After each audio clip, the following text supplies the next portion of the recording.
Le thème ce matin, c'est le pardon. Nous en donnons tous parfois le pardon. Et on va prendre le livre de 2 Rois.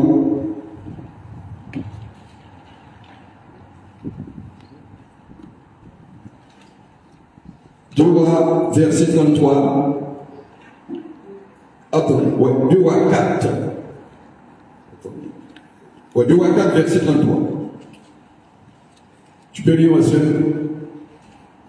Vous savez, j'ai mon interprète depuis Saint-Martin, donc j'ai pris cette habitude d'avoir une interprète à m'écouter qui va clairement. 2 Rois 4, à partir du verset 33. 2 Rois 4, à partir du verset 33. Élisée entra et ferma la porte sur eux deux. Et il pria l'Éternel. Il monta et se coucha sur l'enfant.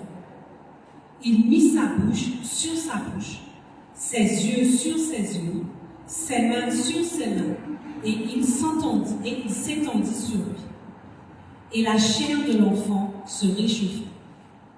Élisée s'éloigna, alla çà et là par la maison, puis remonta et s'étendit sur l'enfant. Et l'enfant éternua 7 fois, et il ouvrit les yeux. Élisée appela Géhazi et dit, appelle cette Sunamite. Géhazi l'appela, et elle vint vers Élisée qui dit, prends ton enfant, prends ton fils. Elle alla se jeter à ses pieds, et se prosterna contre terre. Et elle prit son fils et sortit. Élisée revint à Gilgal, et il y avait une famine dans le pays. Comme les fils des prophètes étaient assis devant lui, il dit à son serviteur, mets le grand pot et fais cuire un potage pour les fils des prophètes. L'un d'eux sortit dans les champs pour cueillir des herbes. Il trouva de la vigne sauvage et il y cueillit des coloquintes sauvages, plein son vêtement. Quand il rentra, il les coupa en morceaux dans le pot où était le potage, car on ne les connaissait pas. On servit à manger à ses hommes. Mais dès qu'ils eurent mangé du potage, ils s'écrièrent, la mort est dans le pot hors de Dieu, et ils ne purent manger. Élisée dit, prenez de la farine. Il en jeta dans le pot et dit, sers à ces gens et qu'ils mangent. Et il n'y avait plus rien de mauvais dans le pot. Alléluia. Chapitre 5. Chapitre 5, verset 8.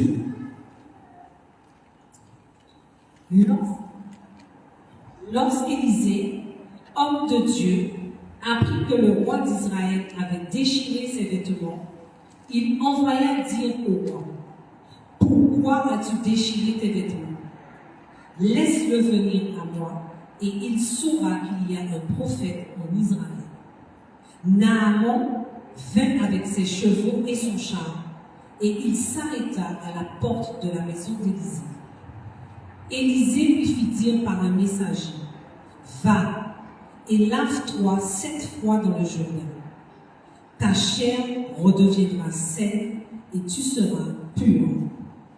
Naaman fut irrité et il s'en alla en disant, voici, je le disais, il sortira vers moi, il se présentera lui-même, il invoquera le nom de l'Éternel, son Dieu, il agitera sa main sur la place et guérira le lépreux. Les fleuves de Damas, l'Abana et le Pampa ne valent pas mieux que toutes les eaux d'Israël. Ne pouvais-je pas me laver, m'y laver et devenir pur? Et il s'en retournait et partait avec furie. Mais ses serviteurs s'approchèrent pour lui parler et lui dirent, mon père, si le prophète t'eût demandé quelque chose de difficile, ne l'aurais-tu pas fait? Combien plus dois-tu faire ce qu'il t'a dit? Lave-toi et tu seras pur.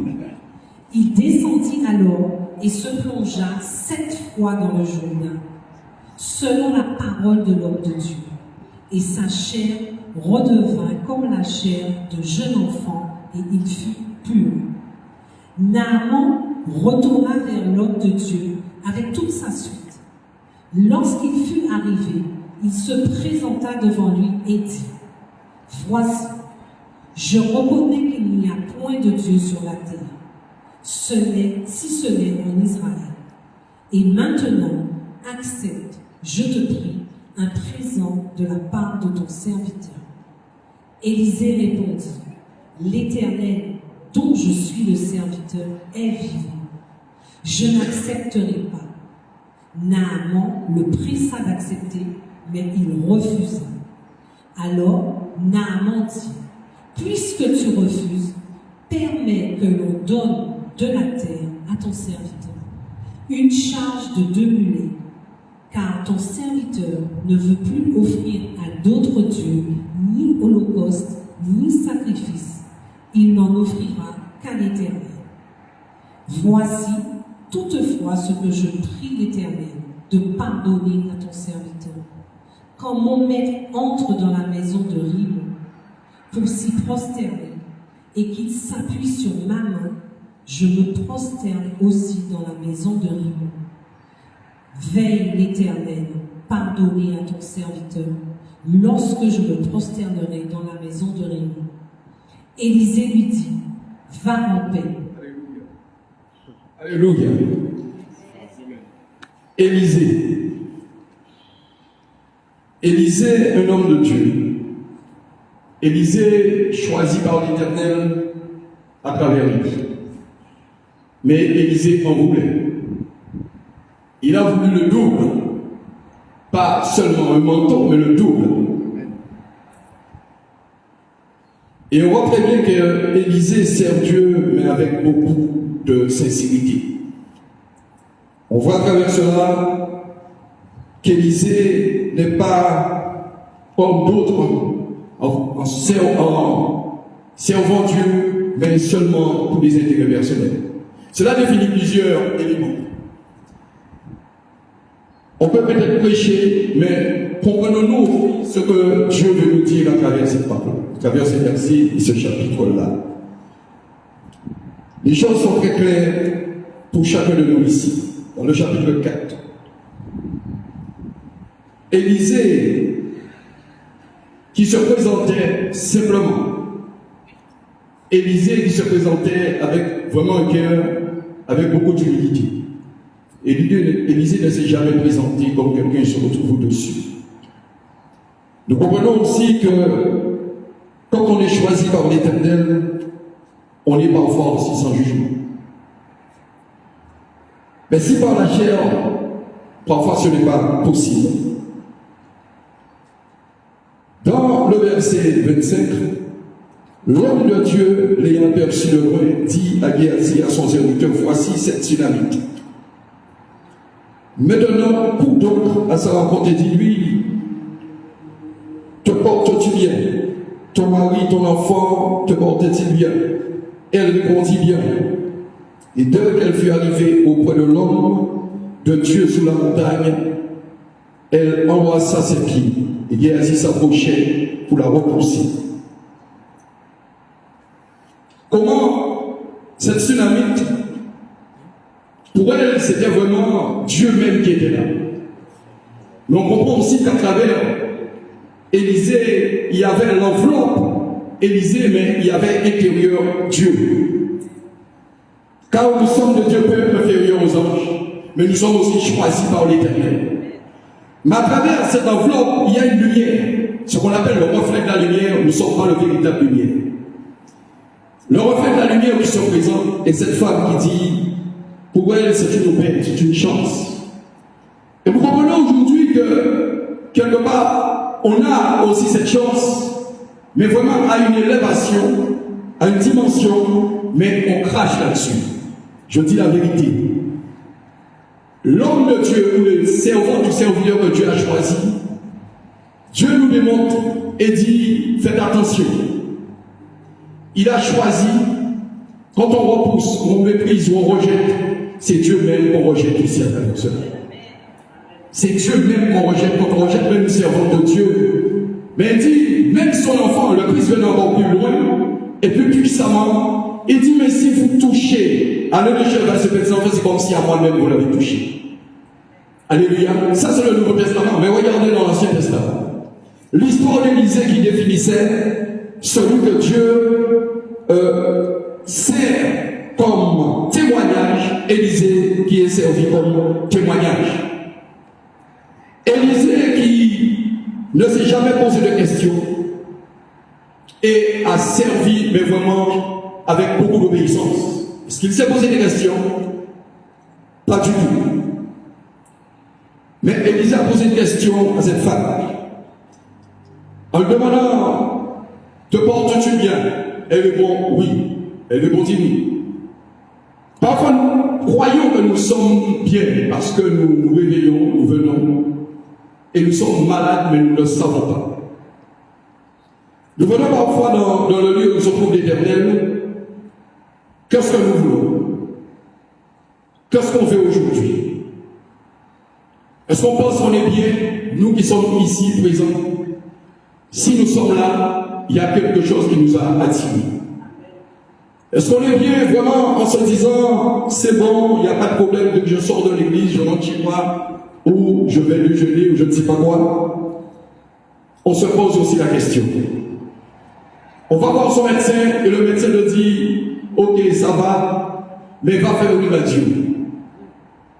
Mais là, la femme lui dit, oui, je me porte bien, mais Dieu lui dit, va faire une radio. Et je devrais faire une radio à travers mon serviteur, Élisée. Et c'est là aussi qu'on comprend que dans ce verset, dans le verset 26 au verset 28, Élisée avait à ses côtés Géasi. Mais Géasi avait quelque part cette soif, la faim. Mais le problème de Géasi, il aimait les récompenses. Vous voyez, 2 points, 2 éléments distincts. Et Géasi qui voulait, il dit dans le verset 27, quand elle dit, elle répondit bien, et dès qu'elle fut arrivée au point de l'homme de Dieu sur la montagne, elle embrassa ses pieds. Et Géasi s'approcha pour la repousser. Mais l'homme de Dieu dit, laisse-la car son âme est dans l'amertume. Et vous regardez même avant, oui, je vais bien. Toi qui es venu ici, te dis, oui, ça va, je me sens en bonne santé. Très, très en bonne santé, je me sens bien.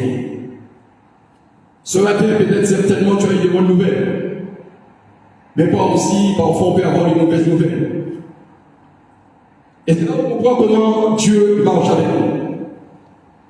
Mais Élisée a déjà vu intérieurement que la femme sur David avait des problèmes. Il a dit car son âme est dans l'amertume et l'Éternel me l'a caché et ne me l'a point fait connaître. Alors elle dit, ai-je demandé un fils à mon Seigneur? Mon âme est dans l'amertume. Et pourtant, je me porte bien. Ce matin, tu te dis, je me porte bien. Et tu es présent ici. Et tu es sûr que ça va. Mais à ce moment-là, est-ce que tu as vu celui qui fait la radio, pour voir intérieurement? Est-ce qu'ils font radiographie pour voir pour ça vraiment si bien? Ou peut-être John l'avait dit qu'il y a un avion, je ne sais pas où, et je me sens bien. Je vais regarder le tout de la Guadeloupe, je me sens bien. Mais il y a quelque chose qui ne va pas intérieurement. Et hier soir, j'ai eu ce témoignage d'une petite sœur qui m'appelle. Elle me dit, merci. Pasteur, ça ne va pas. Elle vient, comme mon père a dit, chaque fois on la bémol. Alors à chaque fois que ça va, c'est bon, c'est pas la peine de venir au culte.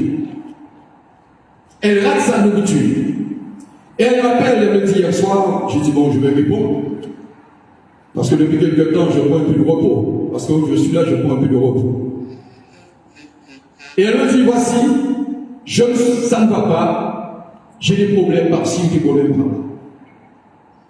J'ai dit, mais qu'est-ce que tu es en train de faire? Et moi, je lui réponds, il faut faire un choix. Mais elle a fait un choix par l'esprit. un choix du monde, pas un choix vertueux. Et pourtant, elle va danser, elle sort avec ses amis, elle va au bord de la rivière, elle se sent bien. Mais elle m'appelle, elle me dit, pasteur, ça ne va pas. Donc, il y a cette radiographie qui est en train de le voir. Écoute, maintenant, je veux commencer à éveiller le mal que tu as en toi. Et en ce matin, tu as ce mal en toi. Tu as ce mal en toi, mais il y a quelque chose toujours, même si il y a ce radio qui est là et qui regarde, parce qu'il y a de l'amertume en toi. Il y a aussi de la colère, beaucoup de choses cachées et que tu ne sais pas. Dans le verset 28, alors elle dit, ai-je demandé un fils à mon Seigneur? N'ai-je pas dit, ne me trompe pas? Élisée dit à Géasi, c'est terrain, prends mon bâton de ta main et pars. Si tu rencontres quelqu'un, ne le salue pas. Et si quelqu'un te salue, ne lui réponds pas. Et tu mettras ton bâton, tu mettras mon bâton sur le visage de l'enfant. Car l'enfant de cette femme était malade, et pourtant il était bien. Ça allait. Physiquement, ça allait. Mais intérieurement, ça ne va pas. Intérieurement, il y a quelque chose que tu n'as jamais fait dans ta vie. Intérieurement, il y a quelque chose que tu n'as jamais décelé. Parce que voici ce moment de voile devant tes yeux. Et cette petite sœur qui dit, ça ne va pas. Mais elle a fait un choix. Et dans ce choix-là, en revenant vers l'Éternel, est-ce qu'elle a vraiment fait ce qu'elle doit faire? Car il y a les lois, il y a les ordonnances, il y a les commandements de Dieu, il y a l'instruction aussi de l'Éternel. Alléluia. Et Élisée envoie Géasi. Il donne de l'ordre, cet ordre à Géasi. Mais comme je dis, Géasi, quelque part, on connaît très bien l'histoire, avait un problème.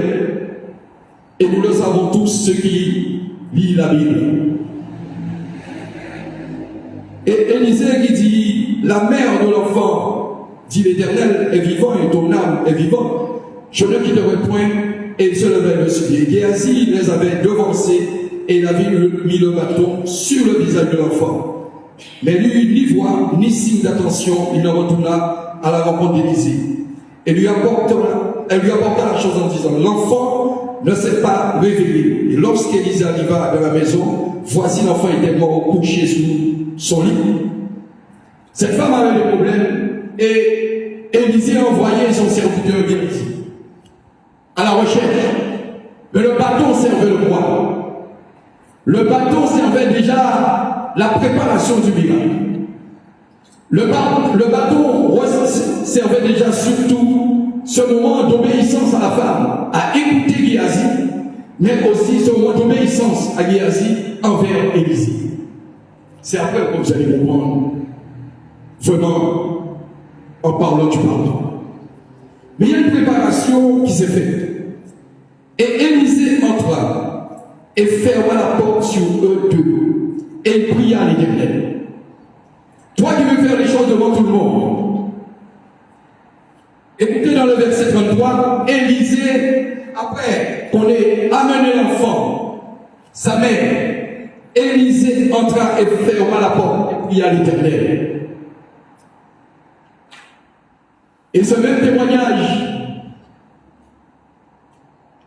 est-ce qu'elle a demandé ce moment de dire, Éternel, me voici devant toi, j'ai beaucoup de problèmes, ça ne va pas. Qu'est-ce que j'ai fait? Qu'est-ce que j'ai fait? Et pourtant je me sens bien. Élisée ferma la porte.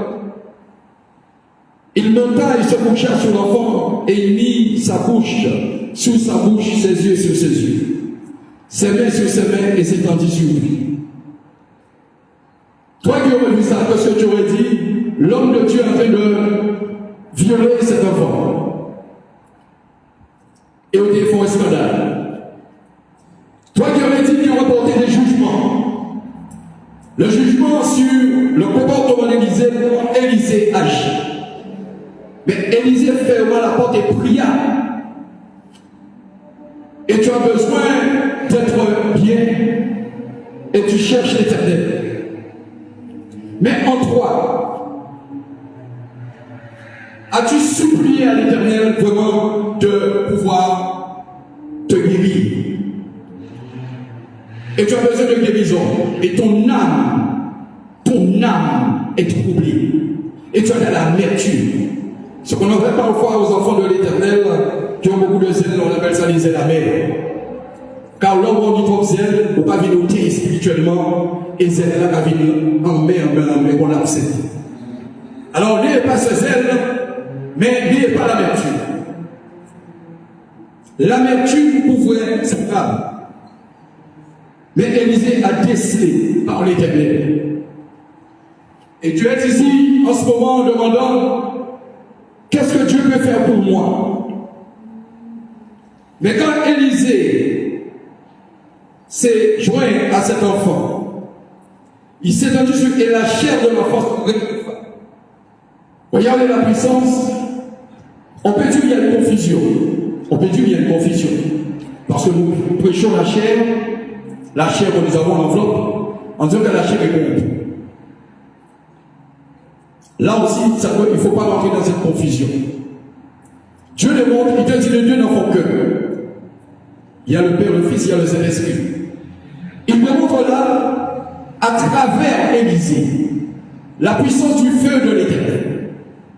À travers Élisée, en se réchauffant, en se joignant à cet enfant, comment l'esprit d'Élisée amplifiait et surdimensionnait l'esprit de l'enfant. L'esprit. Élisée n'est pas venu parce qu'Élisée pria. Alors, la question, on prie le jeudi, et on se demande, oui, on prie à l'Éternel. Mais Élisée n'est pas venu seul en disant, je viens vers l'enfant et lève-toi, tu vas être guéri. Élisée s'enferma avec l'Éternel et l'enfant. Élisée ne s'enferma pas seul, mais Élisée ils étaient à deux physiquement, mais quand on regarde par l'esprit, il y avait la grande présence de l'Éternel. On peut lire les versets, comme je dis, d'accord, mais à ce moment-là, ce qu'on comprend, il parle de 7 fois. 7 fois. Et il a dit à l'homme aussi, 7 fois, tu vas rentrer dans le fleuve. Pourquoi le chiffre 7? 7 fois. Il se réchauffa et Élisée s'éloigna, alla, ça et là par la maison, puis remonta et s'étendit sur l'enfant. Et l'enfant éternua 7 fois et il ouvrit les yeux. Et Élisée appela Géasi et dit, appelle cette Tsunamite. Géasi l'appela et elle vint vers Élisée et dit, prends ton fils. Et alla se jeter à ses pieds et se prosterna contre terre, et elle prit son fils et sortit. La puissance de la guérison. On lit l'histoire et on se rend compte aussi, il y a une puissance de guérison, mais il y a une puissance de liaison entre les deux. Si Élisée n'était pas l'homme de Dieu, par l'Esprit de Dieu, pensons-nous que cet enfant aujourd'hui se serait ressuscité? Mais le Christ encore est venu plus loin parce qu'on va redescendre. Il faut comprendre que Élisée ne va pas avec Géasi. Élisée entra seul avec cet enfant. Car Élisée était dans une communion puissante avec l'Esprit de Dieu. Élisée ne définissait pas là sa chair seulement, car par l'Esprit de l'Éternel, Élisée purifiait sa chair. Car en priant à l'Éternel, mes frères et sœurs, en priant à l'Éternel, nous pouvons toute forme de spectacle. En disant, je suis en train d'évangéliser. La salle qui crie, waouh! Ouais, mais nous avons une explication profonde et de comprendre véritablement ce que Dieu est en train de nous dire aujourd'hui. Nous voyons les guérisons, mais les guérisons se font-ils par l'homme humain? Pas du tout. Et on se rend compte ici, par le Saint-Esprit, que l'Esprit de l'Éternel enveloppa Élisée, mais enveloppa aussi cet enfant. Et la transmission, ce qu'on appelle entre ciel et terre, se produisait à travers Élisée. Mais il y avait dans Élisée ce moment de recueillement avec l'Éternel. Il y avait dans Élisée ce moment vraiment d'humilité, mais aussi d'imploration avec la puissance de Dieu. Je m'enferme avec ton enfant dans la chambre et je commence à prier. Je le fais ouvertement, il va y avoir ce qu'on appelle de la confusion. Tu veux te retrouver devant Dieu. Tu veux te retrouver vraiment dans ce moment de résurrection avec cet enfant. Mais Élisée même était dans la résurrection par l'Éternel. Alléluia. Élisée était dans la résurrection par l'Éternel lui-même avec Dieu. Élisée n'était pas Élisée était complètement absent. Mais d'autres miracles encore, et cela dans le verset 38. Vas-y, monsieur. Élisée revint à Gilgal, et il y avait une famine dans le pays. Comme les fils des prophètes étaient assis devant lui, il dit à son serviteur, « Mets le grand pot et fais cuire un potage pour les fils des prophètes. » L'un d'eux sortit dans les champs pour cueillir des herbes. Il trouva de la vigne sauvage et il y cueillit des coloquins sauvages, plein son vêtement. Quand il rentra, il les coupa en morceaux dans le pot où était le potage, car on ne les connaissait pas. On servit à manger à ces hommes, mais dès qu'ils eurent mangé du potage, ils s'écriaient, « La mort est dans le pot, hors de Dieu. » Et ils le purent manger. Élisée dit, « Prenez de la farine. » Il en jeta dans le pot et dit, « Sers à ces hommes et qu'ils mangent. » Alléluia. Il y avait une préparation. Et ces hommes avaient peur parce qu'il y avait de la famine. Et nous pouvons parfois, on apprend le repas. Qu'est-ce que nos parents faisaient auparavant? Il y a mon fils appelé, c'est ça, il du pain. De la farine pour qu'on puisse manger. Comme nous voyons dans la Kassavi de Capester. Mais ces hommes-là avaient-ils la foi? Et là aussi, Dieu a voulu montrer qu'il est le Dieu Tout-Puissant à travers Élisée. Élisée qui donnait à ses hommes ce qu'ils doivent manger. Parfois Dieu nous donne les différentes nourritures. Quand on doit manger, on refuse ce repas. Alors que tu peux bien pour moi niveau. Mais il y a une chose que Dieu sait faire. Il sait aussi te dégoûter du repas. Tu manges de la viande et tu manges un bout, 2 bouts de viande, après tu en as marre, tu es rempli. Et on va dire, il me saute là, je vais manger. Et hier, ça m'est arrivé. Moi, je croyais que j'allais manger quand j'ai vu le repas. J'ai vu le repas, des repas libres. Alors j'ai dit, enfin, moi, tu me prends du poulet. Alors, regarde, vous m'oubliez 5 fois, il va dans plein la même. Et je commence à manger, et je n'arrive pas à terminer son repas.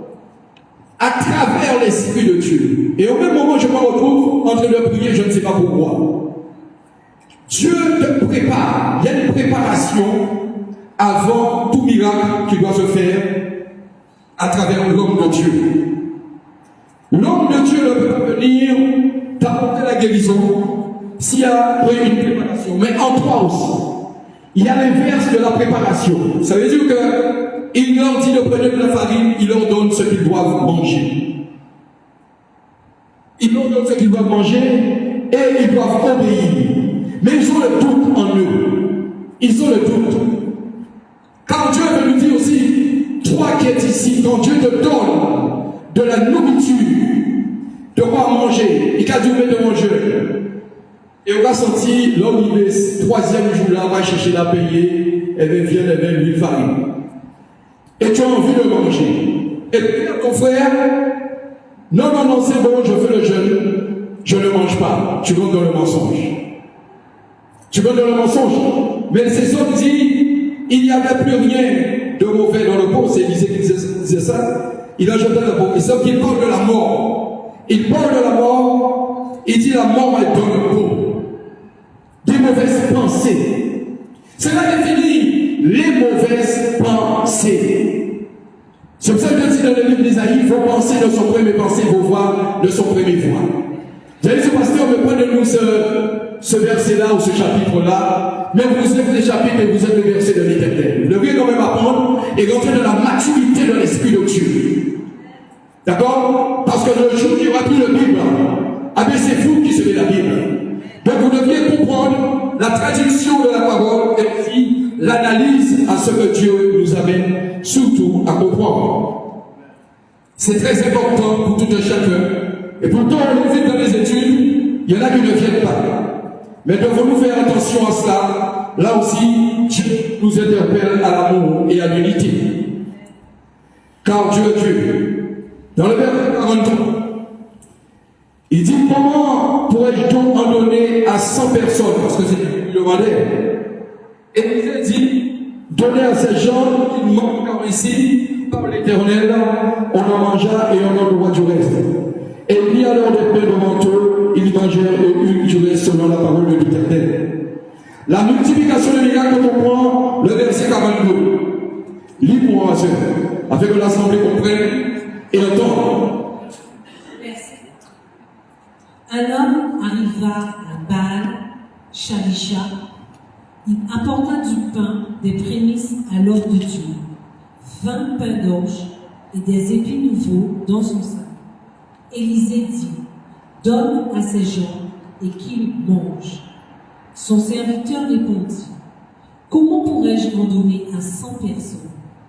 Mais Élisée dit: donne à ces gens et qu'ils mangent, car ainsi parle l'Éternel, on mangera et on aura de reste. Alléluia. Élisée, l'homme qui se pose la question et des différentes questions. Et il dit: comment pourrais-je donner à 100 personnes? Élisée dit: donne à ces gens qui mangent, car ainsi parle l'Éternel. On mangera et on aura le reste. Et puis, alors, pain devant eux, et mangèrent et du reste selon la parole de l'Éternel. Selon la parole de l'Éternel. Voyez, c'est élevé, choisi par l'Éternel. Et il présente là aussi la foi. La foi. Il croit fortement en ce que son Dieu lui est en train de dire. Et lui dit. Élisée définit pour nous la foi. Mais ma soeur ou mon frère, si tu n'as pas la foi, comment toi qui veux chercher cette nourriture, peux-tu manger cette nourriture avec beaucoup de temps, beaucoup de patience et beaucoup d'amour? Comment toi tu peux manger cette nourriture si tu n'as pas la foi? Mais si tu n'es pas aussi obéissant. Car en lui-même, Dieu veut nous conduire. Donne à ces gens, il dit: donne à ces gens qu'ils mangent, car ainsi parle l'Éternel, et on en mangera, on aura le reste, et il y a alors le pain devant eux. Et ils mangèrent, il y eut du reste selon la parole de l'Éternel. Mais il y avait aussi ce moment où Dieu a parlé du pardon. Car le thème, c'est le pardon. Mais qui a demandé à ce moment-là pardon pour le peuple? Qui était devant Dieu? Et si le peuple n'était pas obéissant, et toi qui n'es pas peut-être certainement obéissant aujourd'hui, si tu ne demandes pas, et tu n'as pas cette obéissance, même si l'homme de Dieu demande pardon pour toi, tu n'obéis pas, ah bien là aussi tu auras des problèmes. Et tu ne vas pas pouvoir aussi manger comme les autres. Parce que moi qui mange en place. Parce que depuis le matin, il va dire que l'eau, son mien va dire qu'on paye au premier boulanger. C'est-à-dire que tu as faim et tu ne veux pas manger. Tu es venu chercher son repas.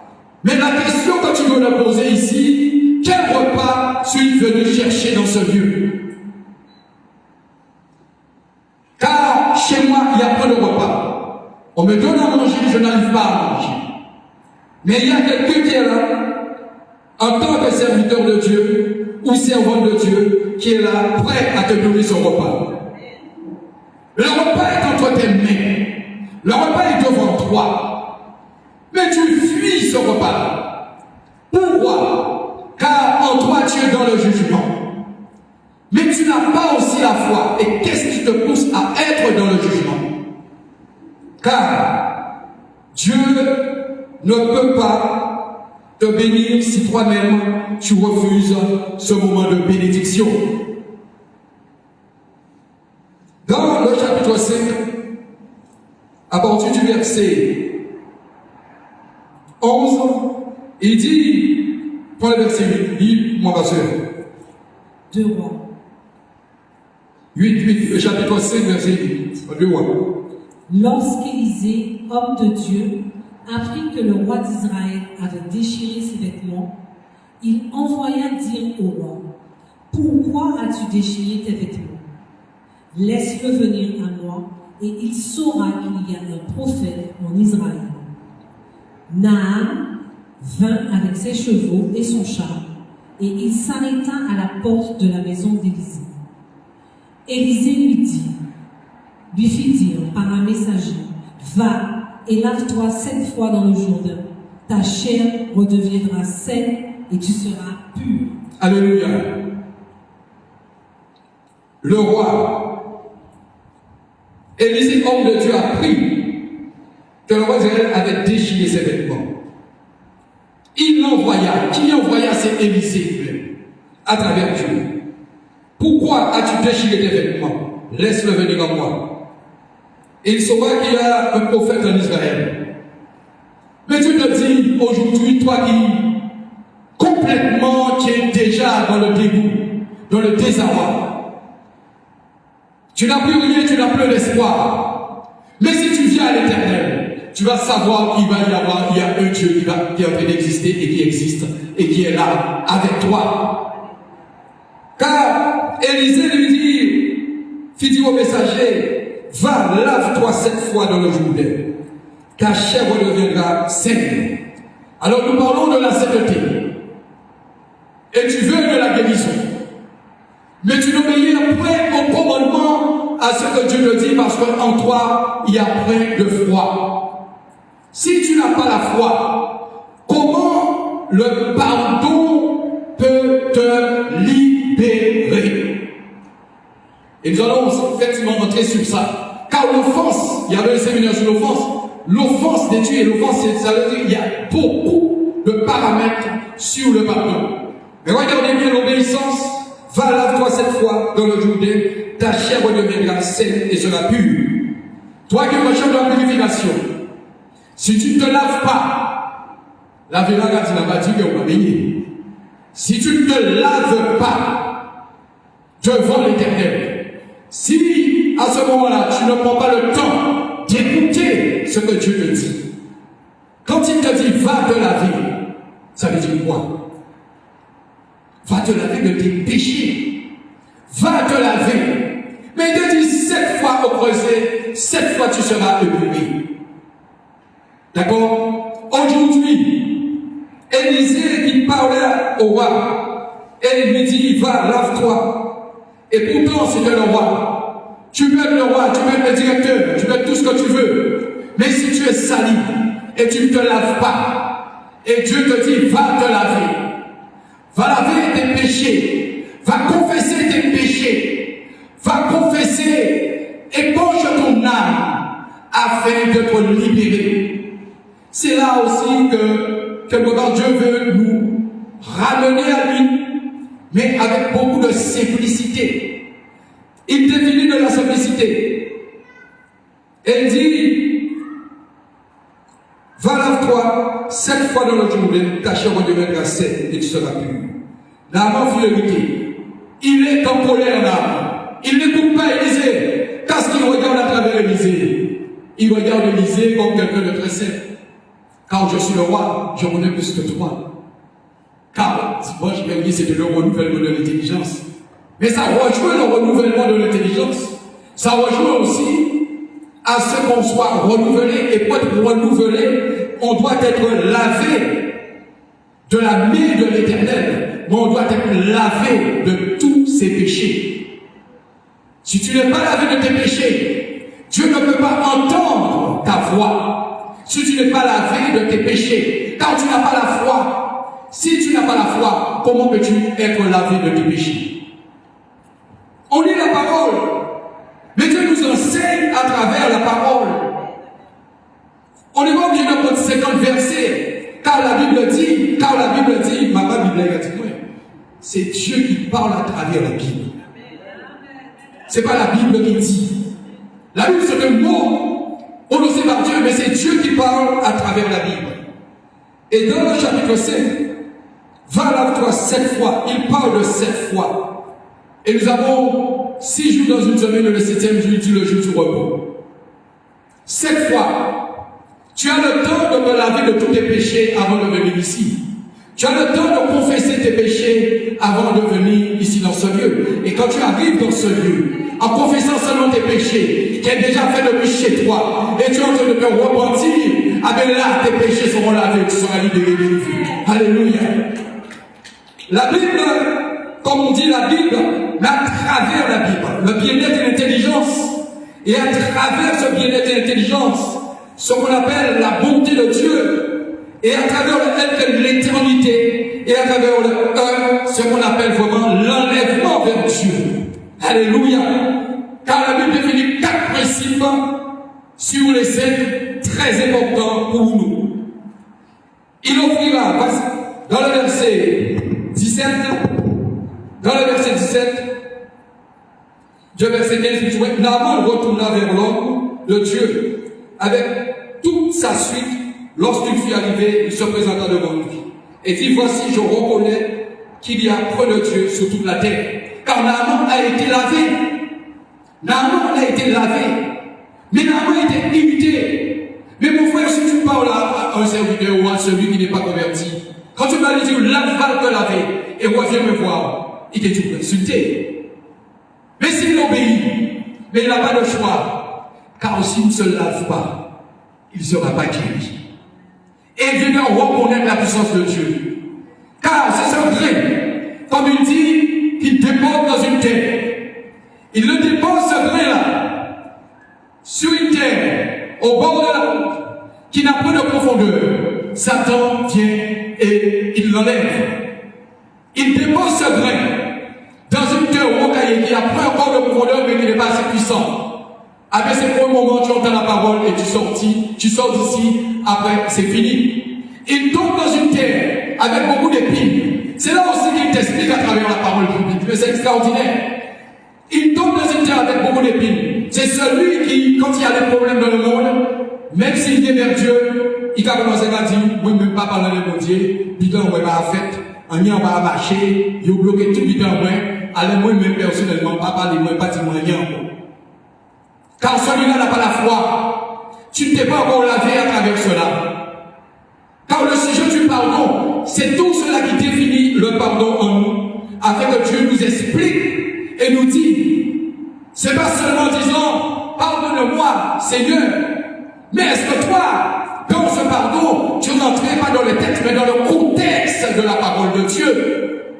Cela aussi définit beaucoup d'importance à chacun de nous ici. On a l'habitude d'entendre le pasteur qui est en train de dire, voici, délivre, Dieu est en train de délivrer. Mais le pasteur aussi va à l'école comme tout le monde le dimanche, l'école du dimanche ou le mercredi, parfois avec mon frère qui fait l'étude biblique, où j'écoute.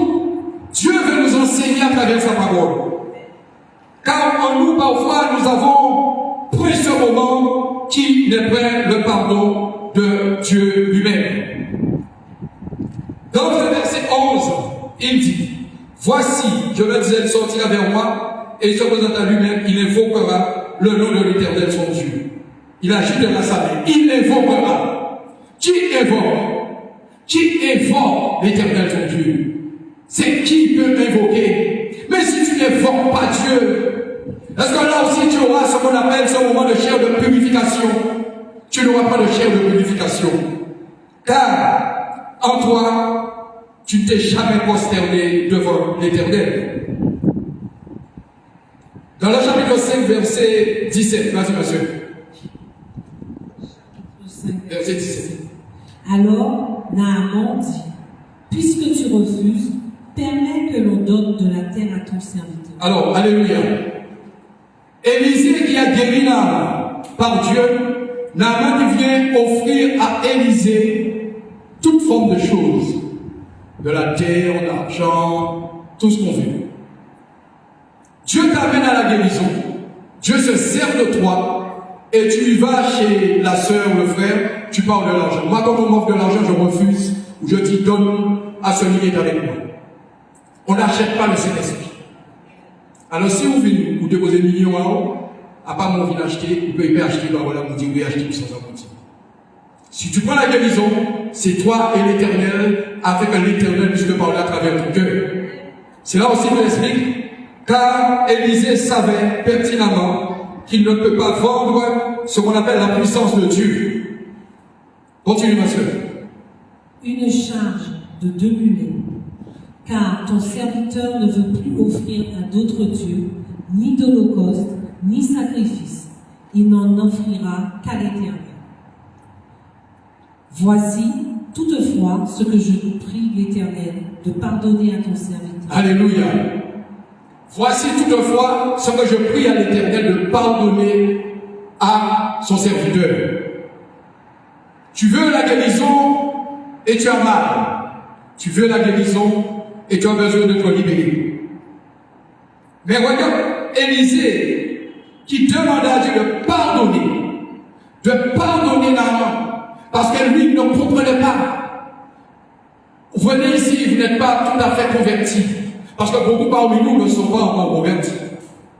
Il faut se le dire, car le monde aujourd'hui a beaucoup d'églises évangéliques, mais il y a beaucoup qui ne sont pas convertis. La conversion, c'est un cheminement. Et tu ne peux pas dire aujourd'hui que je suis en train de convertir mon frère ou ma soeur. C'est Dieu qui convertit. À travers notre cheminement et notre avancée. C'est pas toi qui vas. Tu ne peux pas. Tu dis que je suis converti. À quel moment tu as été converti? Tu te rends compte, dans la conversion, tu n'as pas de pardon en soi et tu n'arrives pas à pardonner. Tu n'arrives pas à pardonner car tu ne pardonnes pas non plus ton frère. Et c'est où nous allons comprendre pourquoi Dieu nous interpelle beaucoup à travers ce moment d'histoire de Naaman et Élisée. Car il parle du serviteur, mais il parle aussi de celui qu'il a choisi pour pouvoir guérir. Il n'a pas choisi le frère, il a choisi le roi. Et le roi pourtant n'allait pas vers Dieu, le roi pourtant allait vers d'autres dieux. Et Dieu lui a démontré qu'il existe un Dieu à travers mon serviteur et prophète Élisée. Et Élisée qui a demandé le double du manteau, et il a eu le double du manteau. Toi aujourd'hui tu veux le manteau, si tu demandes le double, tu l'auras, mais pour l'avoir, il faut passer par l'obéissance. Pour l'avoir, il faut passer par le pardon. Pour l'avoir, il faut passer par ce moment de contrainte même et de moments difficiles en obéissant à la parole de Dieu. Alléluia. Car aujourd'hui, l'Éternel n'est pas seulement celui qu'on croit. Il est feu et esprit. L'Éternel n'a pas de chair. Il est feu et esprit. Car si on proclame à l'Éternel, il peut faire aussi les choses pour vous. On l'a lu de Matthieu 18, verset 21. 18, 21.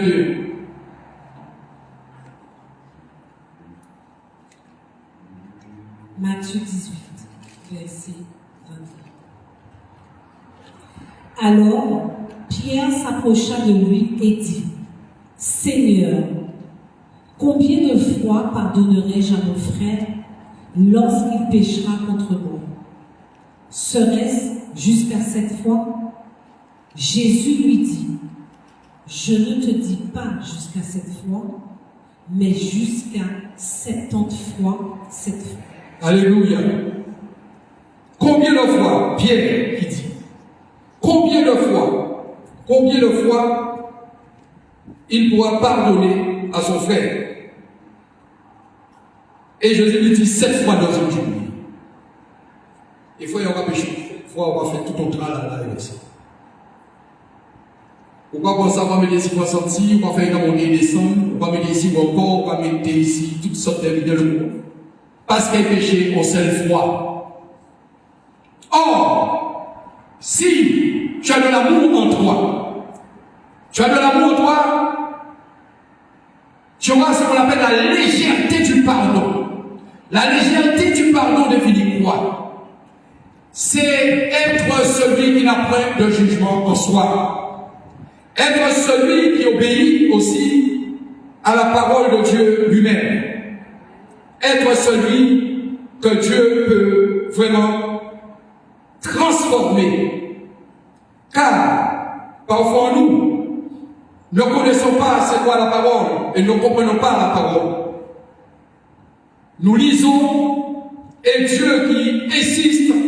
Alors Pierre s'approcha et dit, Seigneur, combien de fois pardonnerai-je mon frère lorsqu'il péchera contre moi? Mais si ton frère a péché contre toi aujourd'hui, pourquoi refuses-tu le pardon? Et il vient de démontrer la puissance de l'Éternel à travers une femme, à travers des hommes qui avaient faim, et une femme que son fils était mort. Car elle était complètement brisée. Donc, Dieu définit le pardon dans le brisement. Dans le brisement. Le pardon ne se définit pas au moment où on se sent bien. Le pardon se définit dans le brisement. Mais dans tes regards, quand tu regardes ton frère, et tu sais qu'il a péché contre toi, as-tu la possibilité? Est-ce qu'en toi, tu as ce brisement, tu t'es brisé toi-même en venant devant lui et dit, mon frère, je te pardonne? C'est difficile. C'est difficile pour moi. Là aussi que tu n'arrives pas. Pourquoi? Car en toi, il y a de la rancœur. Et toi, tu demandes le pardon afin d'être libéré de l'autre côté. Et on voulait demander libérer. Tu veux être libéré, mais tu ne pardonnes pas ton frère. L'exemple est là entre l'homme qui outrageait celui qui lui devait avec son maître, qui demandait pardon à son maître et qui ne voulait pas pardonner l'autre. Donc, à ce moment-là, tu dis non, je ne pardonne pas, mais tu veux que le serviteur puisse te pardonner. Tu veux que la sœur puisse te pardonner. Et tu refuses de pardonner ton frère. Mais femme, tu n'auras pas la guérison. Tu ne peux pas avoir la guérison. On n'est pas venu ici en disant oui, je veux la guérison, on va prier. Non. Si tu ne pardonnes pas, une fois, 7 fois dans une journée, Dieu l'a dit, une fois il a péché contre toi ou elle a péché contre toi, tu refuses de pouvoir pardonner à ton frère. Si tu veux être parfait, il le dit au serviteur qui voulait suivre Jésus, va vendre tout ce que tu as. Est-ce que tu es capable de vendre tout ce que tu as? Cela aussi définit ce moment d'humilité et de dire, mais Seigneur, je te demande pardon, mais regarde, dis-nous pour ça, mais pire d'abord, ils vendent tout ça, on y souffle sur nous. Tu es capable d'aller vendre ta voiture, de laisser ta maison, de laisser ta famille, car si tu veux être sauvé, si tu veux suivre, si tu veux aller vers l'Éternel, car il dit, j'ai porté ma croix, vous devriez porter votre croix aussi. Le pardon n'est pas ce qu'on comprend en disant, je pardonne, je t'ai pardonné. Non. Il te dit 7 fois. Et c'est pour cela qu'il dit dans le verset 23, c'est pourquoi le royaume des cieux est semblable à un roi qui voulut rendre compte à ses serviteurs. Là, on s'est défini sur le pardon. Mais si tu ne travailles pas, pour le Seigneur, et tu ne travailles pas en toi-même, tu n'essaies pas de définir en disant que je dois détruire ce qui n'est pas de Dieu en moi. Tu ne peux pas pardonner, car en toi, il n'y a pas l'amour. En toi, il n'y a pas l'amour. Si tu n'as pas l'amour de Dieu, je dirais l'amour saint, même l'amour saint, est-ce que tu es prêt et tu es capable de pardonner? Il y en a peut-être parmi vous qui n'ont jamais pu pardonner il y a 3 ans. Il y en a parmi vous qui n'ont jamais pardonné il y a 5 ans. Il y en a parmi vous qui n'ont jamais pardonné il y a peut-être 2 ans de cela. Alléluia. Ton mari t'a offensé. Est-ce que tu l'as appelé et te dit, mais chérie, je te pardonne. Je te pardonne. Le pardon, on ne comprend pas parfois qu'est-ce que ça veut dire le pardon. Et le Christ définit le pardon pour nous. Il te parle du royaume des cieux. Il te parle du royaume des cieux afin que chacun comprenne. Dans le verset 35, il t'a dit, c'est ainsi que mon Père Céleste vous traitera si chacun de vous le pardonne à son frère de tout son cœur. Pourquoi il le dit? Il faut bien comprendre sur le verset 32. Vas-y, monsieur. Verset 32. Alors le maître fit appeler ce serviteur et lui dit, « Méchant serviteur, je t'avais remis en entier ta dette parce que tu m'en avais supplié. » Alléluia. Tu as supplié et tu refuses de pardonner l'autre qui te doit de l'argent ou qui a quelque chose pour toi. Tu as supplié et tu refuses et tu veux le mettre en prison. On te doit de l'argent, ma soeur.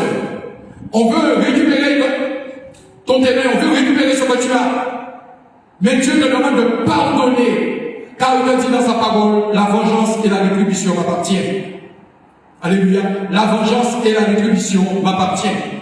Le pardon en lui-même, ce n'est pas ce que Dieu demande en disant le bout de notre lèvre, en disant Seigneur, je te demande pardon, ma soeur, je te demande pardon. Le pardon définit aussi ce que nous avons dans le cœur et comment nous devons marcher avec Dieu. Le pardon ne définit pas seulement en disant je te demande pardon. C'est cela qui dit ce peuple, mon nom des lèvres et de la bouche, mais son cœur est loin de moi. Car c'est notre cœur que tu appelles. C'est notre cœur que tu appelles. Et tu viens, tu dis, mais pasteur, prie pour moi, mais j'ai tel problème. M'as-tu déjà pardonné à celle ou à celui qui est devant toi? As-tu déjà demandé pardon? Si tu ne pardonnes pas, tu dis mon Père, et regarde dans le verset 35, il dit, c'est ainsi que mon Père céleste vous traitera. Tu ne peux pas faire partie de l'enlèvement si tu n'as pas ce moment de pardon en toi. Le pardon définit tout ce que nous lisons ici, dans le verset 18, dans le chapitre 18, et où il parle du serviteur, celui qui a voulu mettre en prison, car seul l'autre qui lui devait, il a voulu le mettre en prison. Pourquoi? Parce que lui-même et en lui n'avait point de pardon. Le pardon ne définit pas seulement, je dis, sous le bout des lèvres que j'ai pardonné. Le pardon, c'est l'œuvre. Le pardon, c'est l'œuvre. Tu veux prendre la Sainte Seine, mais est-ce que tu t'es déjà repenti devant Dieu? Tu veux écouter la parole, est-ce que tu t'es déjà repenti pour entendre la parole devant l'Éternel lui-même? Dans le livre de Luc 17, verset 1 à 2. Vas-y, ma soeur. Luc 17. Luc 17, verset 1 à 2. Jésus dit à ses disciples, il est impossible qu'il n'arrive pas des scandales, mais malheur à celui par qui il arrive. Il est impossible qu'il n'arrive pas de scandale. Malheur par qui celui arrive le scandale.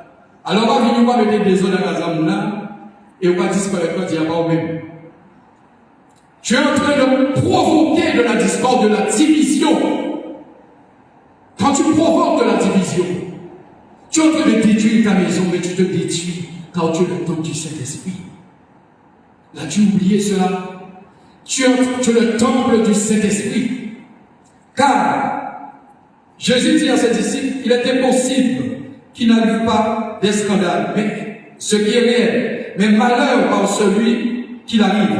Il veut le mieux pour lui, qu'on mit à son cou une pierre de moulin et qu'on la jeta dans la mer, que s'il scandalisait l'un de ses petits. Et il dit, prenez garde à vous-même, si ton frère a péché, reprends-le. Et pourtant, nous les chrétiens, nous refusons de le faire. Oui, on commence déjà par l'église. Nous refusons de le faire. On ne veut pas appeler son frère ou sa sœur. À pouvoir le reprendre, nous refusons complètement, catégoriquement de le faire. Et quand un frère arrive, tu dis, moi, je sers Dieu. Mais Dieu te dit, arrêtez de donner mon nom en vain. Arrêtez mon Dieu, bon, on doit en faire la paix. Il faut qu'on fasse aussi attention. Il dit malheur, et prenez garde à vous-même. Prenez garde à vous-même, et malheur. Tu ne pardonnes pas et tu veux aujourd'hui être libéré de tes problèmes. À ton travail, il y a des problèmes. Tu n'as jamais pardonné, tu insultes ton frère. et tu n'arrives même pas à pardonner ton frère ou ta soeur. Et tu es obligé d'appeler celui-là ou celle-là, et tu vois, malgré cela, rien ne marche, rien ne bouge, car tu as de l'insulte en toi. Et c'est là qu'il va dire que vraiment, fais pas une chance sale. Et c'est ça en fait. Un chrétien ne doit pas insulter. Un chrétien ne doit pas juger. Un chrétien ne critique pas. Un chrétien ne murmure pas. C'est là où Satan essaie de rentrer en nous et détruit toute notre pensée afin que nous perdions notre bénédiction. C'est cela aussi que Dieu veut nous faire comprendre sur le pardon. Car, quand tu crois que tu as pardonné, tu n'as pas pardonné. Tu n'as pas pardonné.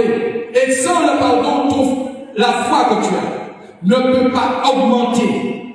Tu dis, Seigneur, augmente ma foi. Mais on ne va pas parler. Vous êtes à l'isole, vous pisez les gens. Faut frapper pour la toute chose. Et l'homme a envie aussi tu vois, vraiment de frapper. Et tu as envie de frapper l'autre. Et ainsi de suite. Et on se rend compte, ça va en multipliant, enchaînant, et on devient violent. C'est pour ça qu'il dit dans sa parole, ne t'assieds pas sur le banc de mon cœur, ou qu'à vivre aux gens tellement colère, mais on va sentir vraiment, on va dire, on droite, bien trempé. Mais en fait, en toi, c'est la colère. Cela m'est arrivé dernièrement, dans ma colère, le vieil homme est remonté. Et un bon sabbat. Le gars m'a touché tellement profond de moi-même. Mais Satan ne demande que cela. Je ne l'ai pas vu devant moi. Et quand je suis rentré dans la voiture, je me suis trouvé pétrifié et je ne bouge pas. Alors, il a dit, on l'a regardé. Et il voit voiture qui a fait un tour. Mais dans ta prière, appelle seulement à l'Éternel. Appelle à l'Éternel, parce que vous allez entendre le dit de Jean Pasteur là, non. Nous sommes chers et nous avons du sang. Mais la seule chose que Dieu nous demande, tout le temps de prier. Après, j'ai appelé cet homme. Et pourtant, il continue à me faire du tort. Je l'appelle. Et je lui demande un certain nombre de choses. Mais là aussi, c'est l'œuvre du pardon, en montrant aussi son amour. Et je lui dis, Dieu, ne te détruis, frère. Ne fais pas ça. Le jour que ça va prendre de l'ampleur, tu vas être terrassé. Jusqu'à maintenant, il n'a jamais réagi et il me doit. Alléluia. C'est le son qu'on doit comprendre. On met les obstacles devant nous. Et nous croyons que nous disons que nous pardonnons. Mais on ne pardonne pas facilement. Pour pardonner, il faut être abandonné de soi, ce qu'on appelle la maîtrise de soi. Et la maîtrise de soi est spirituellement quoi? Ce qu'on appelle la relation avec le Saint-Esprit. Et la relation avec le Saint-Esprit, ça veut dire quoi? Ce qu'on appelle la sagesse de la divinité. La sagesse de la divinité veut dire quoi en nous? C'est l'élévation et la communion avec l'Éternel, avec le fruit de l'Esprit se répand en nous et parmi nous et devant nous et extérieurement et intérieurement. Nous prenons le contrôle et cela éveille en nous la bénédiction de l'Éternel et nous avons détruit ce qu'on appelle le non-pardon. Le non-pardon, c'est en nous, c'est la chair. Mais nous avons compris que la chair peut être purifiée.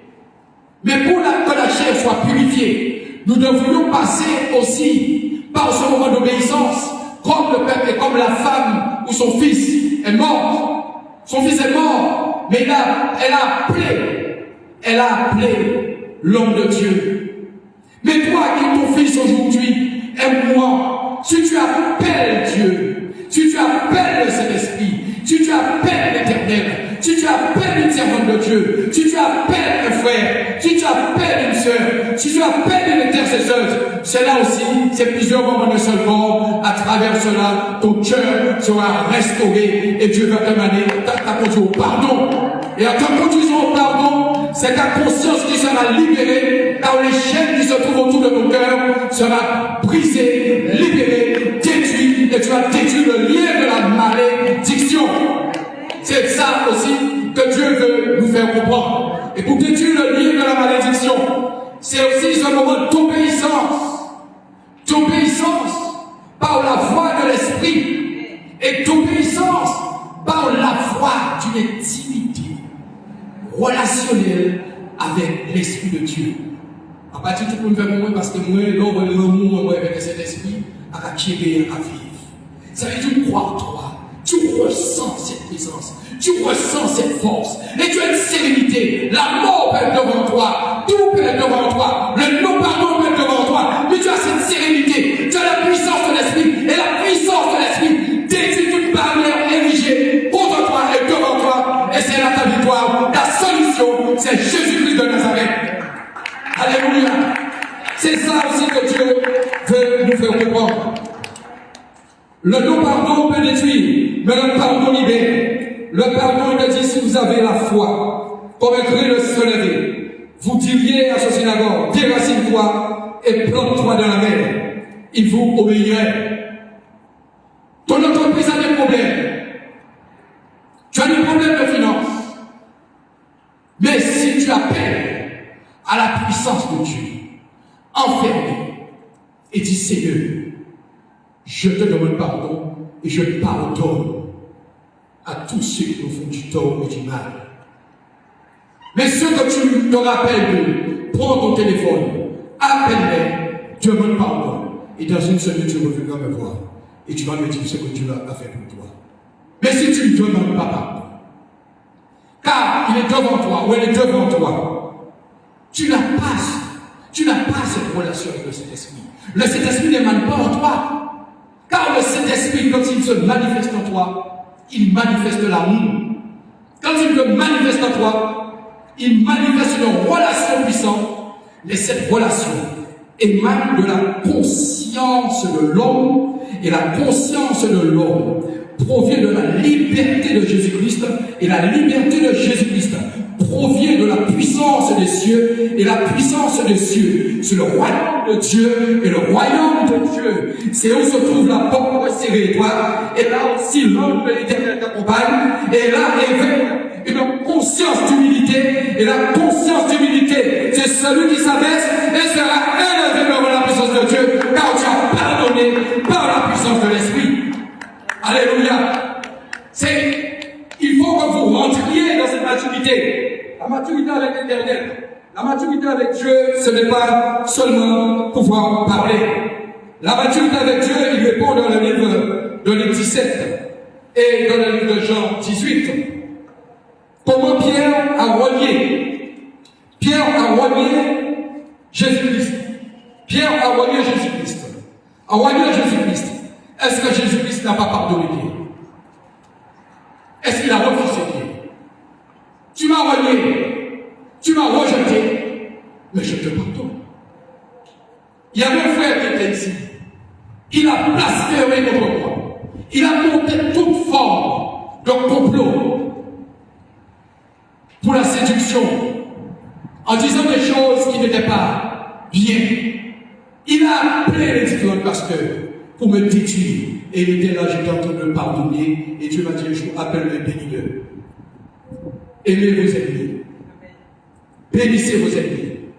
La loi te dit, un pour un, dent pour dent. Mais Dieu te dit, bénissez vos ennemis. Aimez vos ennemis. Ne les maudissez pas. Quand j'entends aussi dans la prière, maudit, non.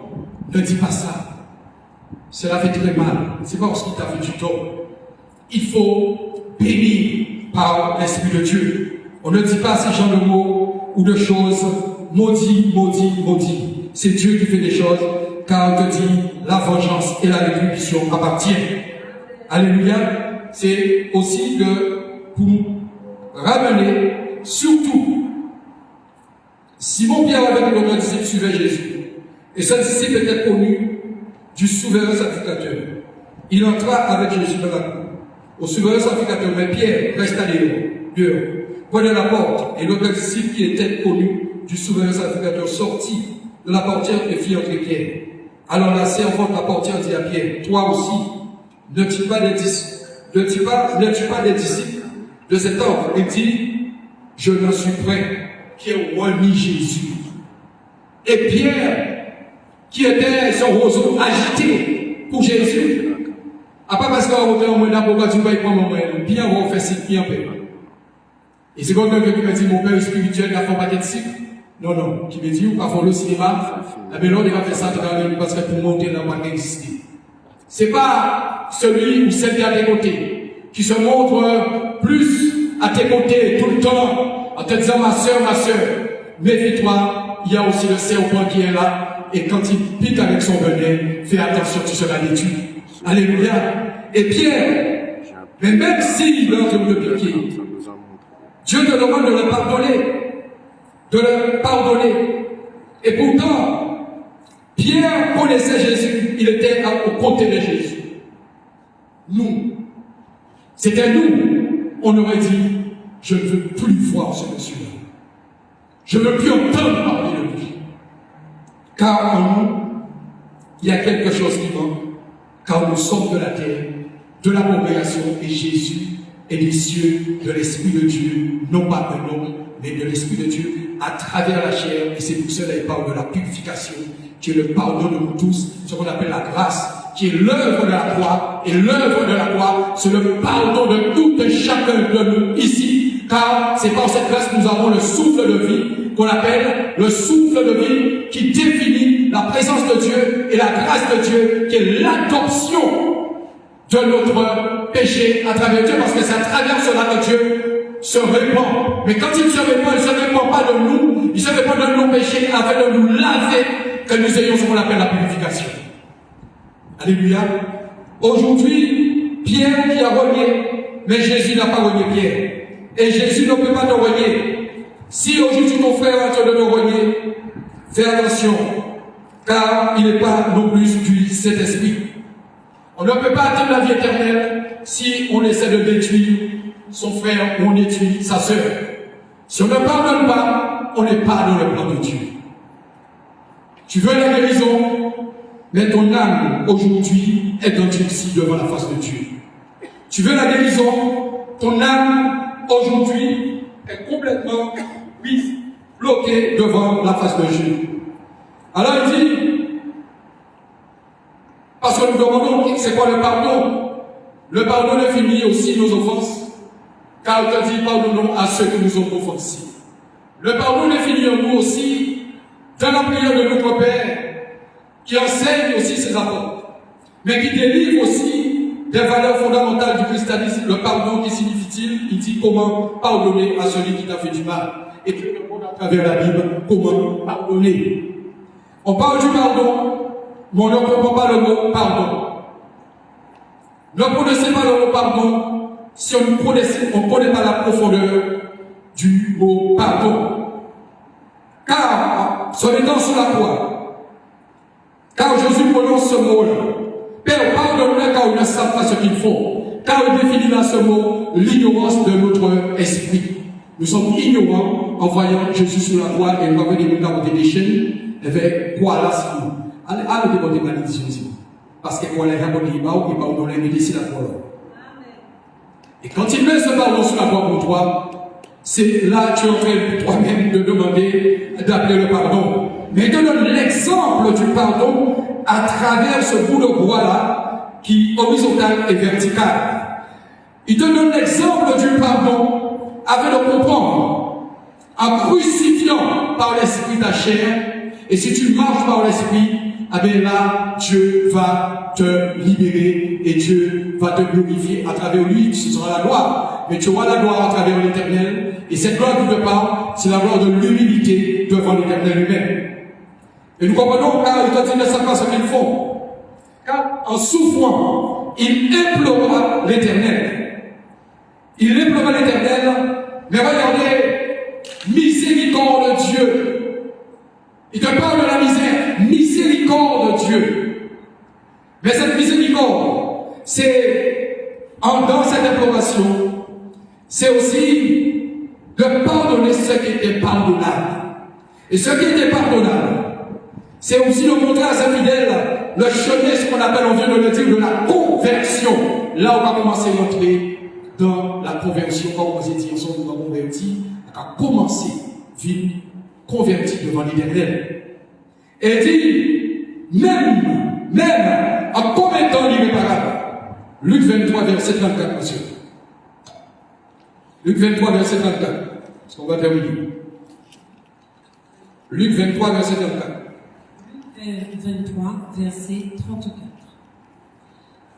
Jésus dit, Père, pardonne-leur car ils ne savent pas ce qu'ils font.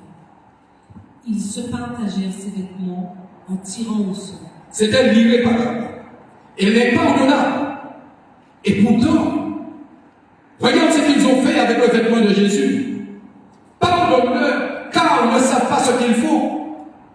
En toi, au profond de toi-même, peux-tu demander au Père de pouvoir les pardonner, ceux qui sont en train de te toucher en ce matin, celui qui t'a fait du tort et du mal, et qui aujourd'hui est devant toi, ou peut-être à tes côtés, on ne sait pas. Peux-tu demander au Père de le pardonner? Car Jésus, par la chair, n'a pas dit Père, je les pardonne. Il dit Père, pardonne-le. Alors ça va définir quoi? Regarde un peu une révélation puissante de Dieu. Il définit que Jésus, même par la chair, ne pouvait pas dire je les pardonne. Il dit Père, pardonne-le. Il a plein l'esprit. Tu ne pourras jamais pardonner par ta chair. Tu ne pourras jamais pardonner par ta chair. Si tu n'implores pas Dieu parce qu'il parle de l'imploration. Car le pardon même dans l'enseignement. Le pardon dans l'enseignement de Dieu, c'est un acte d'amour qui vit dans la grâce infinie de Dieu.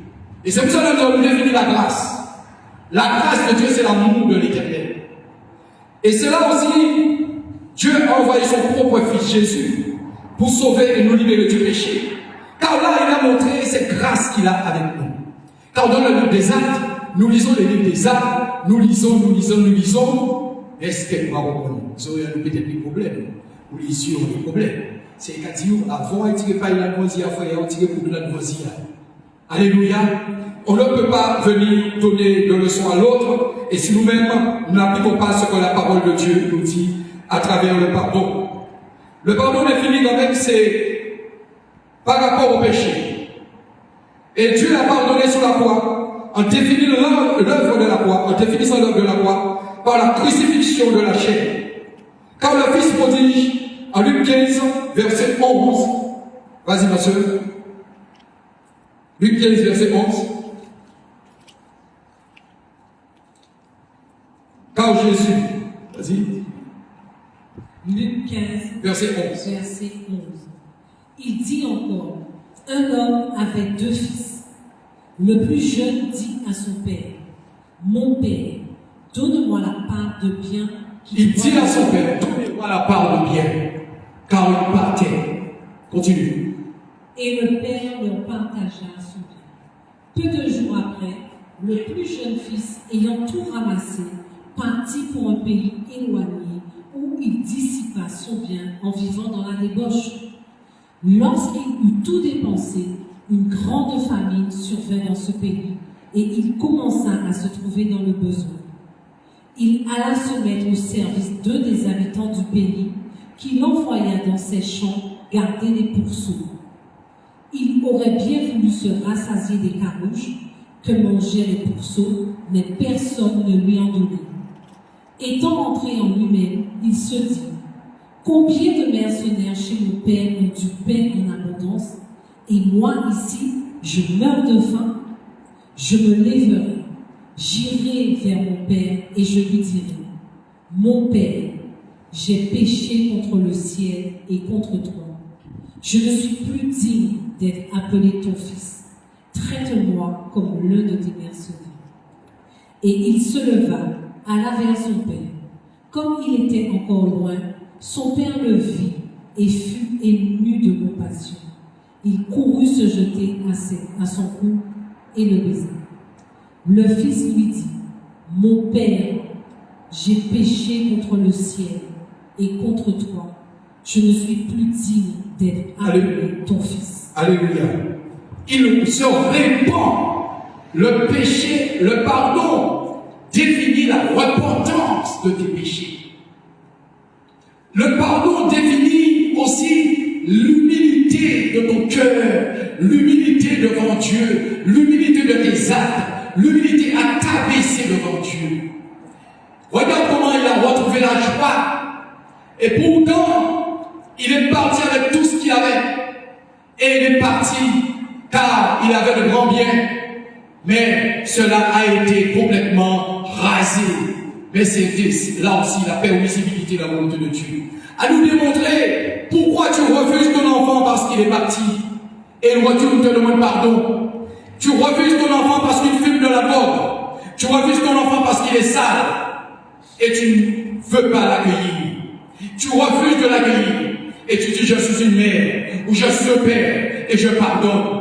Où se trouve ton amour? Et tu veux que Dieu puisse te libérer.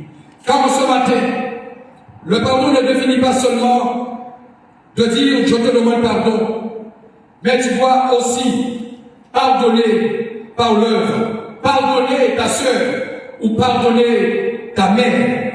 Car si tu ne demandes pas pardon à ta maman aujourd'hui, fille, si tu as péché contre ta mère ce matin, et tu es parti, même en venant ici dans ce lieu, à garder dans ton cœur ce moment d'amertume et de colère, Dieu ne peut pas te libérer. Tu ne peux pas te libérer. L'amour infini du Père pour ses enfants, le retour de ces derniers, même dans la femme adultère, dans le livre de Jean 8, verset 1 à 11, Dieu a pardonné cette femme et il te dit celui qui n'a pas péché jette la première pierre. Et pourtant nous définissons le pardon, la prétention même d'exercer, car Jésus là a fait appel à la conscience et il dénonce l'hypocrisie des accusateurs. Vous accusez vos frères, vous accusez l'église, vous accusez vos sœurs, et l'église même accuse l'église. Monsieur le royaume divisé, comment peut-il subsister? Où se trouve notre amour, les chrétiens? Où se trouve notre amour? Et où se trouve notre pardon? On a pris le pardon au soir, on veut que juger les autres. Et on prend surtout la parole de Dieu en disant, je dois avoir une belle salle. Mais Dieu te prépare à cette belle salle, mais par là, tu dois aussi rentrer dans le pardon. Car c'est là aussi que tu vas voir la gloire de Dieu. Nous voulons des belles choses, mais nous ne comprenons pas le pardon. Le pardon définit en nous parfois des choses que nous faisons. Car Jésus qui sait qu'aujourd'hui nous sommes pécheurs, et même si nous avons péché, car le pardon n'est pas ce qu'on comprend. L'infraction, la loi de faute commise entre les hommes, c'est une rupture d'amour envers Dieu lui-même. Si on ne pardonne pas, c'est une rupture d'amour envers Dieu. Envers Dieu et envers tes frères. Il appelle ici à ces personnes à sortir de la colère et à adopter un regard de miséricorde de Dieu. De miséricorde de Dieu. Car Dieu peut tout pardonner. Mais toi, est-ce que tu pardonnes tout? Car en nous, il excuse tout, il pardonne tout, il a près de préjugés. Ce matin, ce culte n'était pas aussi pour dire qu'on va glorifier l'Éternel, mais pour des exemples simples, en éveillant aussi notre conscience, et même du temps ou des erreurs passées, la puissance du bien est reconnue et retrouvée, même si dans le passé il y a eu des erreurs et des problèmes. Et en ce matin, je demande à chacun de pouvoir pardonner son frère, de pardonner sa femme, de pardonner son enfant, de pardonner devant Jésus. Quand tu pardonnes ton enfant, quand tu pardonnes ton frère, quand tu pardonnes ta femme, quand tu pardonnes un ami, tu as pardonné Jésus lui-même et tu as demandé pardon à Jésus lui-même. Car il te le dit, nous oublions sur tout cela. Si vous faites quelque chose à l'un de ces petits-enfants, c'est comme si c'est à moi-même vous l'avez fait. Et nous voulons parfois éveiller à être reconnus dans la parole. Je ne cherche pas à être reconnu dans la parole. Je cherche une chose, le salut de chacun de nous, mais le salut est individuel. Car on ne peut pas faire partie de l'enlèvement si on a point d'amour en soi et si on a point ce qu'on appelle le pardon. Pourquoi tu regardes comment elle vit, où elle vit? Regarde d'abord comment toi tu vis, car en toi le salut est individuel. Il t'a dit pardonner jusqu'à 77 fois. Et quand il le dit dans le livre de Matthieu 18, quand Pierre s'approcha lui demanda, Seigneur, si mon frère se remet pas, on vient de le lire, combien de fois? Et nous ne voulons pas pardonner. Et tu dis, mais Seigneur, guéris-moi. J'ai vu beaucoup qui ont été guéris de cancer. Et pourtant, quelques temps après, il m'appelle en me disant, pasteur, viens prier pour ma mère. Viens prier parce que voilà, ça revient. Ils sont en train de murmurer toute la journée. Et ils te disent, quand j'ai un temps, je vais à Port-Louis, je vais sur la plage, je vais par-ci, je vais par-là. Pas même des heures de temps à passer devant l'Éternel. Pas même 2 heures de temps à te repentir de tes péchés. Pas même 1 heure de temps. Même si ça dure 3 heures. Mais on est à entendre et à vouloir demander pardon. Et tu viens, oui, je vais prier pour toi, ma soeur. Oui, je vais prier pour toi, mon frère. Mais en toi, as-tu la foi? Et qu'est-ce qui a sauvé la femme de sang? C'est la foi.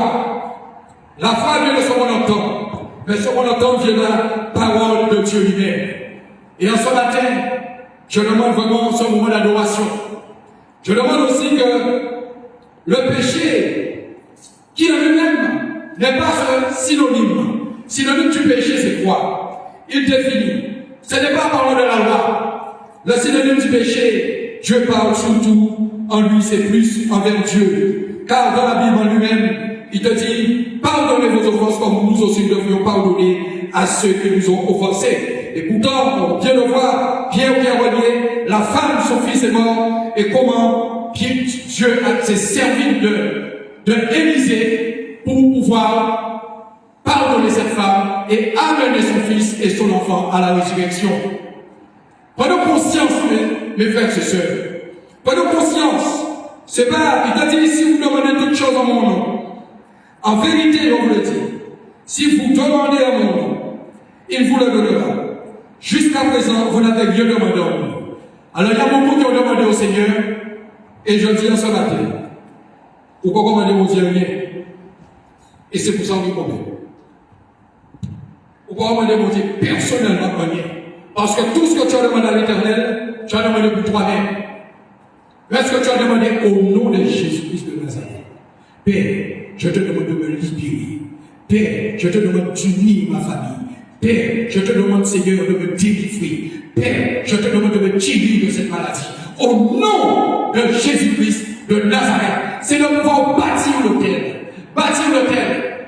Les chrétiens, parfois qui prient, mais qui prient avec quoi? Qui prient avec leur propre volonté. Est-ce que tu pries de la prosternation?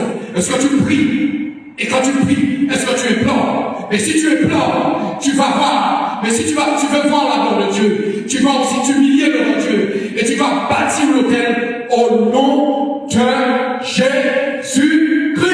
Et c'est par le Christ que nous sommes présents ici.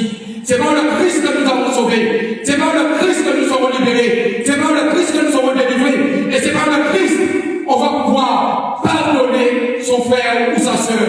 C'est là aussi que Dieu veut nous amener. Car en disant, non, je prêche la parole, mais beaucoup, même parmi les pasteurs, ou beaucoup n'arrivent même pas à venir demander pardon à son frère, ou demander pardon à sa sœur, demander pardon à l'église, demander pardon à un frère, peut-être certainement aujourd'hui qui est malade, couché sur le lit d'hôpital, car tu l'as fait du tort, et tu as touché son cœur, et à travers son cœur, a défini le stress, et à travers le stress, a défini le cancer, et à travers le cancer, c'est la mort qui l'attend. Est-ce que toi tu es venu? Et c'est pour ça que je te dis, ce sont vos doigts et vos mains pleines de sang qui me séparent de vous, car nous commettons les crimes devant l'Éternel, mais seulement à travers notre comportement.